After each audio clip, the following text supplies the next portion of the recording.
Welcome back to my review on every Pixar film leading up to Onward. That's going to be coming out next year.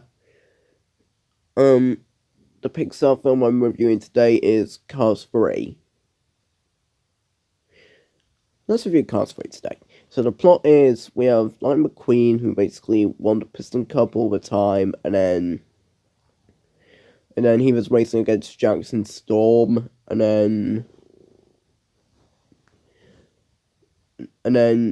Jackson Storm pretty much won the race, and then McQueen decides to leave Reyes Springs, and then he meets up with Cruz Ramirez, and then Lightning McQueen and Cruz have to win the next race.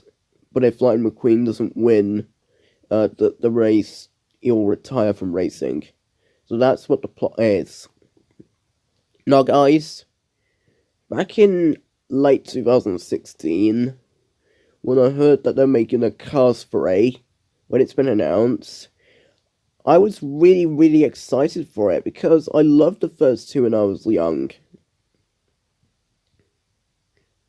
And I saw it in cinemas on July 2017.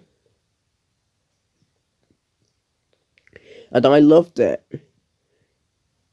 And it's basically, well, it's not my favourite out of the Cars movies. Well, I loved it at first, but now I don't watch it too often. I mostly like watching the first two, but the first one, I think 1 and 2 are a tie between the tie of my favourite Pixar films, Cars 1 and 2.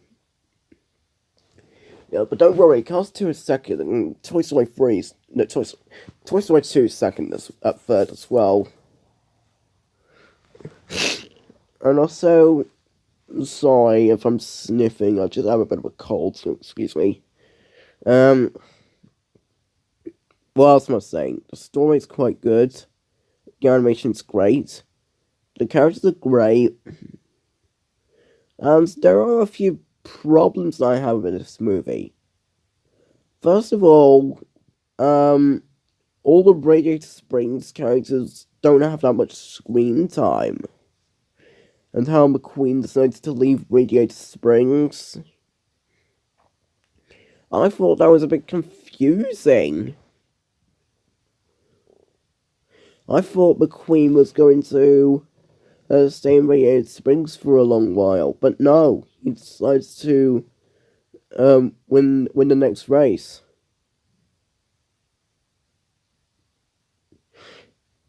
And also, what else am I saying? And Doc Hudson casted as Paul Newman in the end credits.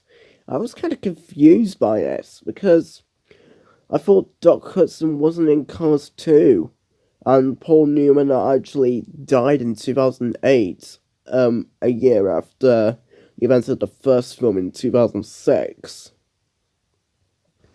That's kind of silly as well. Well, the only appearance of Doc Hudson was where McQueen was having a flashback to the first movie, where Doc Hudson was having a sort of driving lesson with him as well. Well, I did like his flashback as well, but I just didn't like it how Paul Newman was casted in the credits.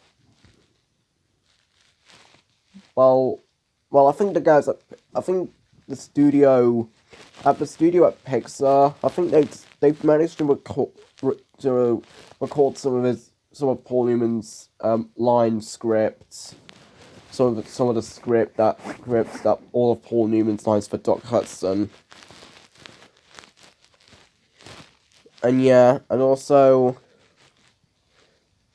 as for negatives, some, as I went through. And also, of course, it gets an 8 out of 10. Out of 10, I'll give it an 8. And also, there's something weird about fans of Pixar, and when they heard that they're making a Cars 3, and also, I think they were like, what the heck? Why do we even need a Cars 3? Why? We thought Cars 2 was absolutely awful. And then the guys at Pixar were like, yeah, let's just get the franchise back on track. Pixar fans were like, yes, it's back on track. Now, yeah, I knew Cars didn't deserve a good sequel, but it was part of my childhood, actually. I loved it when I was a kid, actually. But also, let me tell you something about the teaser when I went to go and see The Boss Baby and Despicable Me 3.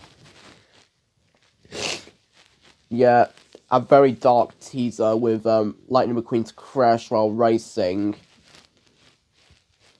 Yeah, where he got badly injured as well during the film. Well, it's only at the beginning though, and it also happened in the teasers and the actual trailers as well. Yeah, and when I first saw it, I was like, whoa.